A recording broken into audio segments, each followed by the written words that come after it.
अस्सलाम वालेकुम अजीज तलबा, उम्मीद है आप सब खैरियत से होंगे। आपको आपके यूट्यूब चैनल पर खुशामदीद। आज के इस वीडियो लेक्चर है अंदर हम एक नए पीबीए को डिटेल से पढ़े हैं जिसका नाम है to identify the gram positive and gram negative bacteria from yoghurt और oral swab by using gram staining technique. आपने ग्राम स्टेनिंग टेक्निक की मदद से दही में और ओरल स्वैब है अंदर ग्राम पॉजिटिव बैक्टीरिया और ग्राम नेगेटिव बैक्टीरिया को आइडेंटिफाई करना है। अब ये जो ग्राम स्टेनिंग टेक्निक है ये माइक्रोबायोलॉजी के अंदर बहुत जगह पर ज्यादा इस्तेमाल होती है। ये टेक्निक सबसे पहले एक डैनिश बैक्टीरियोलॉजिस्ट जिसका नाम हैंस क्रिश्चियन ग्राम था, उसने 1884 के अंदर मुतारफ करवाई। इस टेक्निक के जरिए से हम बैक्टीरिया को मॉर्फोलॉजी की बुनियाद पर दो अलग-अलग ग्रुप्स में डिवाइड करते हैं। नंबर 1 पे है ग्राम पॉजिटिव बैक्टीरिया और नंबर 2 पे है ग्राम नेगेटिव बैक्टीरिया। दरअसल इन बैक्टीरिया की जो सेल वॉल होती है, सेल वॉल के अंदर पेप्टाइडोग्लाइकन पाई जाती है। आपको पता है बैक्टीरिया की सेल वॉल पेप्टाइडोग्लाइकन से बनी हुई होती है। तो ये जो पेप्टाइडोग्लाइकन की तह होती है इसकी मोटाई में इजाफा या फिर कमी होती है, जिसकी बुनियाद पर ये दो अलग-अलग ग्रुप्स में डिवाइड हो जाते हैं। मिसाल के तौर पर ग्राम पॉजिटिव बैक्टीरिया के अंदर पेप्टाइडोग्लाइकन की जो तह होती है ये मोटी होती है, जिसकी वजह से इसमें प्राइमरी डाई फंस जाती है। प्राइमरी डाई है क्रिस्टल वायलेट और ये फंस जाती है, जिसकी वजह से इसकी सेल वॉल जो है वो पर्पल कलर ही हो जाती है, जामनी, जिसकी बुनियाद पर हम ये पहचान लेते हैं ये बैक्टीरिया ग्राम पॉजिटिव बैक्टीरिया है।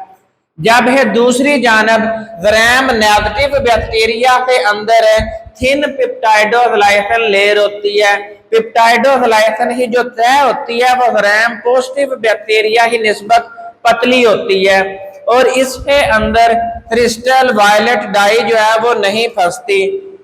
अब ये जो सेल वॉल होती है ये पर्पल होने की बजाय या पिंक कलर दे देती है या फिर रेड कलर, ये दो कलर देती है, पिंक कलर या फिर रेड कलर। इन कलर्स की बुनियाद पर हम इन बैक्टीरिया को ग्राम नेगेटिव बैक्टीरिया का नाम देते हैं। अब यहाँ पर दो तरह की डाइज इस्तेमाल होती हैं। नंबर 1 प्राइमरी डाई जिसका दूसरा नाम है क्रिस्टल वायलेट डाई। ये क्रिस्टल वायलेट डाई जो है जब आप सेल वॉल पे उस बैक्टीरिया की कॉलोनी पे डालते हैं तो वो थिक पेप्टाइडोग्लाइकन है अंदर फंस जाती है। ऊपर से आप आयोडीन डालते हैं तो वहां पर क्रिस्टल वायलेट आयोडीन कॉम्प्लेक्स बन जाता है जिसका कलर होता है पर्पल और इसकी बुनियाद पर आप उसे ग्राम पॉजिटिव बैक्टीरिया का दर्जा दे देते हैं। नंबर 2 पे है सैफ्रानिन। ये सैफ्रानिन सेकेंडरी डाई है। जब ये सेल वॉल के साथ एडहीर होती है, जुड़ जाती है, तो ये बैक्टीरिया को पिंक कलर देती है या फिर रेड कलर देती है। तो इसकी बुनियाद पर आप इसे ग्राम नेगेटिव बैक्टीरिया का दर्जा देते हैं। अब हमें इस एक्सपेरिमेंट के अंदर कौन सा मटेरियल चाहिए? नंबर 1 पर आपके पास दही का सैंपल होना चाहिए फ्रेश, और नंबर 2 पर आपके पास ओरल स्वैब का भी सैंपल होना चाहिए। ओरल स्वैब का जो सैंपल आप लेते हैं ये आप मुंह के अंदर ही जानब से ओरल कैविटी से खुरच कर वहां से थूक लेते हैं, उसे हम ओरल स्वैब बोलते हैं। वो स्टीराइल होना चाहिए। नंबर 3 पर आपके पास ग्लास स्लाइड होनी चाहिए जिसके ऊपर आपने अपना सैंपल रख के उसे ऑब्जर्व करना है। नंबर 4 पर इनोकुलेटिंग लूप होनी चाहिए। इस लूप की मदद से आप अपना सैंपल जो है वो ट्रांसफर करते हैं। इसके बाद आपके पास बेंसन बर्नर होना चाहिए। बर्नर की मदद से आप स्लाइड के ऊपर जब सैंपल रख लेते हैं तो उसे उसके ऊपर चिपका करने के लिए, एडहीर करने के लिए आपके पास हीट करने वाला मटेरियल होना चाहिए, तो वो बंसन बर्नर है या फिर स्पिरिट लैंप भी आप इस्तेमाल करते हैं, उसकी मदद से हीट करते हैं और वो आपका सैंपल जो है वो स्लाइड है ऊपर चिस्पा हो जाता है।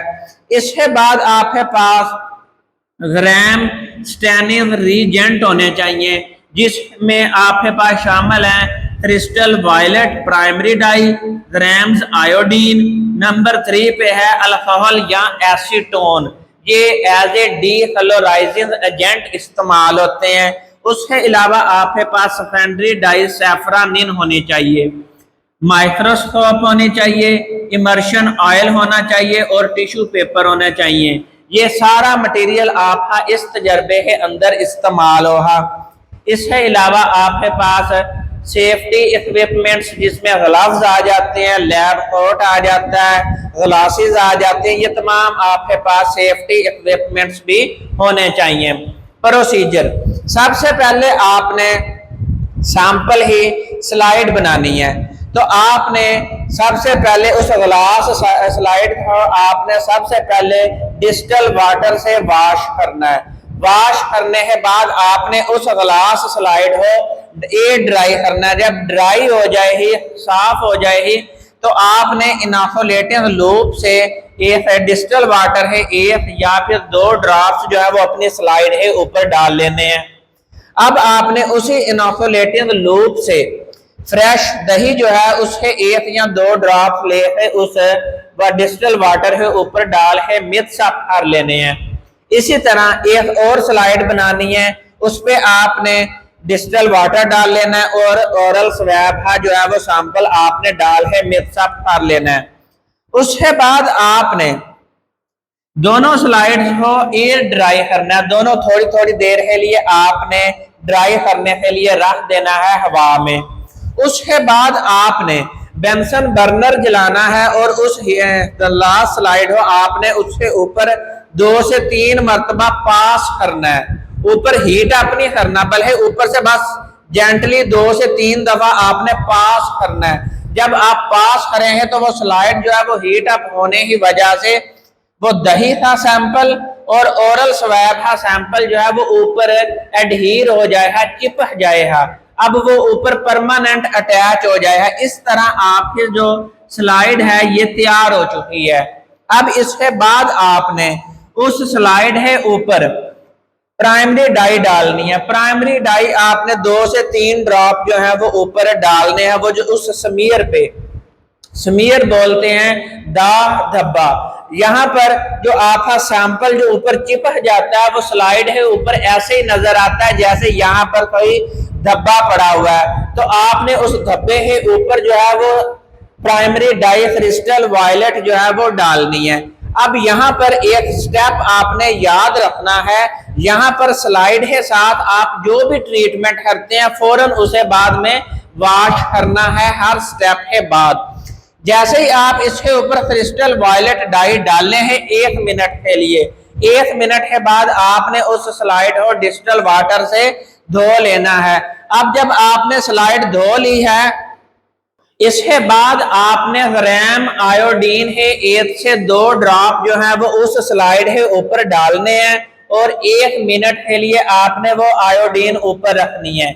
इस दौरान वो क्रिस्टल वायलेट यानी प्राइमरी डाई और आयोडीन दोनों रिएक्शन कर है, वहां पर क्रिस्टल वायलेट आयोडीन कॉम्प्लेक्स बनाए हैं जिसका कलर पर्पल होता है, और यहाँ पर अगर पर्पल कलर आ जाता है तो वह ग्राम पॉजिटिव बैक्टीरिया होते हैं। इस स्टेप के बाद आपने इस स्लाइड को दोबारा वॉश करना है डिस्टिल वाटर से। अब यहाँ पर आपने अप्लाई करना है डीकलोराइजर। डीकलोराइजर 2 हैं, या तो आप अल्कोहल इस्तेमाल करें या फिर दूसरी जो है वो एसीटोन है। तो आपने एक डीकलोराइजर यहाँ पर इस्तेमाल करना है और वॉश करना है, लेकिन वॉश करने का जो दौरानिया है वो है 10 to 20 सेकंड। 10 to 20 सेकंड के बाद आपने डीकलोराइजर को ऊपर से धो देना है, वॉश कर देना है। अगर ये डीकलोराइजर ज्यादा देर रहेगा तो वो आपका जो CVI कॉम्प्लेक्स बना हुआ है ये उसे भी साफ कर देगा।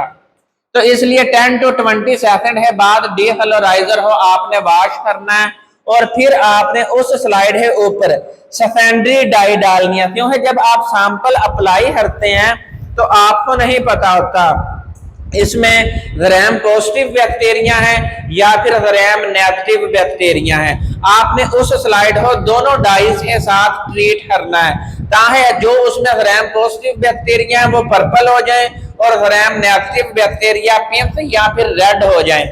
तो अब आपने उसके ऊपर सेकेंडरी डाई सैफ्रानिन अप्लाई करनी है और 1 मिनट के लिए करनी है। उसके बाद आपने स्लाइड दोबारा डिस्टिल वाटर से वॉश कर देनी है।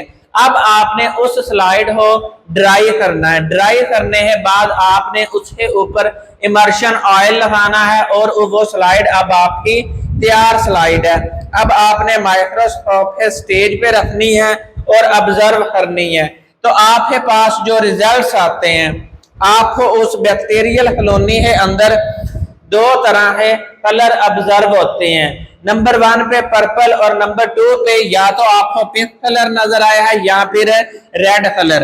अब पर्पल कलर वाले बैक्टीरिया ग्राम पॉजिटिव होते हैं, जबकि पिंक और रेड कलर वाले बैक्टीरिया ग्राम नेगेटिव बैक्टीरिया होते हैं। अब बैक्टीरिया जो है ये बेनिफिशियल होते हैं। दही के अंदर ग्राम पॉजिटिव बैक्टीरिया ही मिसाल लें तो उसमें लैक्टोबैसिलस बुल्गारिकस है, जबकि स्ट्रेप्टोकोकस थर्मोफिलस ये दोनों बैक्टीरिया ग्राम पॉजिटिव बैक्टीरिया हैं। जबकि दही के अंदर ग्राम नेगेटिव बैक्टीरिया भी होते हैं, जिसकी मिसाल इशर्शिया कोलाई है। इसी तरह ओरल स्वैब के अंदर भी मुख्तलिफ बैक्टीरिया होते हैं, जिनमें ग्राम पॉजिटिव बैक्टीरिया जो है उनमें नाम आता है स्ट्रेप्टोकोकस म्यूटेंस और स्ट्रेप्टोकोकस अल्वेरिस। ये दोनों बैक्टीरिया जो हैं ये ग्राम पॉजिटिव बैक्टीरिया हैं और ये दांत को गलने सड़ने को प्रमोट करते हैं, टूथ डिके को ये प्रमोट करते हैं। उसके अलावा एक और बैक्टीरिया है टेनिरिल्ला फोर्साइथिया, ये ग्राम नेगेटिव बैक्टीरिया की मिसाल है और ये भी ओरल कैविटी के अंदर बीमारी फैलाने का बाइस बनते हैं। अब इसके बाद डिस्कशन या वाइवा वॉस शॉर्ट क्वेश्चंस हैं। तो नंबर 1 पे है purpose of gram staining technique.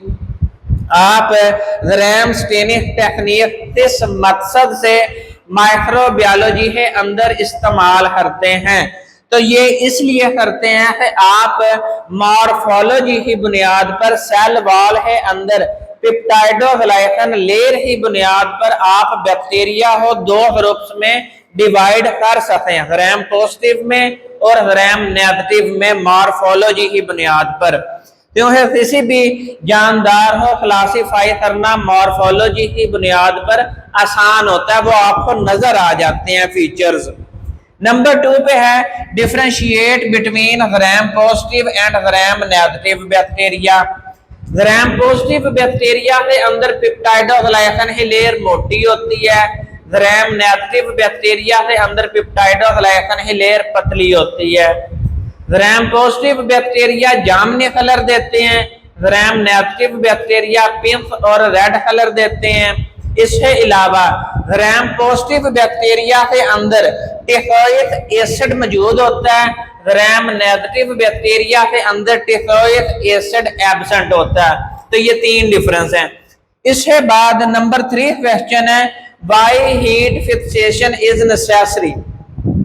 यहाँ पर जब हमने दही का सैंपल इस्तेमाल किया या फिर ओरल स्वैब का सैंपल लिया तो हमने उसे फिक्स करने के लिए हीट अप किया 2 से 3 मरतबा।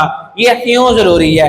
इस दौरान बैक्टीरिया मर जाते हैं, इसके अलावा एडहीर हो जाते हैं, उस ग्लास स्लाइड के ऊपर चिपक जाते हैं।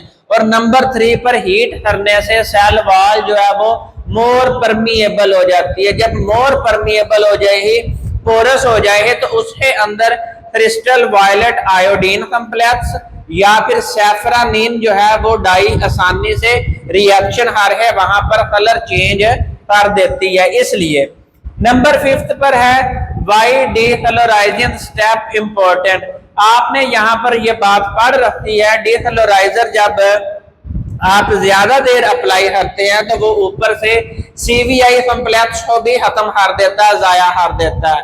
तो इसलिए अगर वो ग्राम पॉजिटिव बैक्टीरिया हुए और आपने CVI कॉम्प्लेक्स जो है वो जाया करवा लिया ज्यादा देर डीकलोराइजर को ऊपर प्लेस करने की वजह से, तो वो आपका मेथड और आपका तरीका वो जाया जाएगा। नंबर 6 पर है स्मीयर अगर पर्पल नजर आए या फिर पिंक नजर आए तो आप उससे क्या रिजल्ट्स जो हैं वो अखज करते हैं। अगर आपको वो पर्पल कलर नजर आया तो ग्राम पॉजिटिव बैक्टीरिया, और अगर वो पिंक या रेड कलर नजर आया तो आपका वो ग्राम नेगेटिव बैक्टीरिया होगा। नंबर 7 शॉर्ट क्वेश्चन है importance of gram staining technique. सबसे पहले ये रैपिडली नतायज देती है, तेजी से नतायज इससे हासिल हो जाते हैं। नंबर 2 पे चीप है, सस्ती है। नंबर 3 पे ये मॉर्फोलॉजी की बुनियाद पर आपको 2 तरह के बैक्टीरिया में डिफ्रेंशिएट कर देती है, आइडेंटिफाई करने में आसानी होती है, और ये इजी टू हैंडल है, आप इसे लैब के अंदर आसानी से परफॉर्म कर सकते हैं। तो इस वजह से हम बैक्टीरिया को आइडेंटिफाई करने के लिए ग्राम स्टेनिंग टेक्निक इस्तेमाल करते हैं। नंबर 8 शॉर्ट क्वेश्चन है लिमिटेशंस ऑफ स्टेनिंग। आप ग्राम स्टेनिंग टेक्निक इस्तेमाल करते हुए कौन सी इसमें लिमिटेशंस आ जाती हैं, कौन से नुक्स पाए जाते हैं। अगर आपने यहाँ पर जब स्लाइड बनाते हैं ओवरहीट कर देते हैं तो इससे भी आपका वो सैंपल जाया हो जाता है और वो नतायज नहीं दे पाता। अगर आप उसके ऊपर डीकलोराइजर 10 to 20 सेकंड से ज्यादा प्लेस करते हैं तो तब भी आपके नतायज जो है वो मुतासर होते हैं। तो इस तरह ही इसके अंदर लिमिटेशंस पाई जाती हैं। तो मैं साइड पर हो रहा हूं, इसका स्क्रीनशॉट ले लें। नेक्स्ट वीडियो में हम नेक्स्ट लेक्चर के साथ हाजिर होंगे। उतनी देर दुआओं में याद रखते हैं। फी अमानिल्लाह।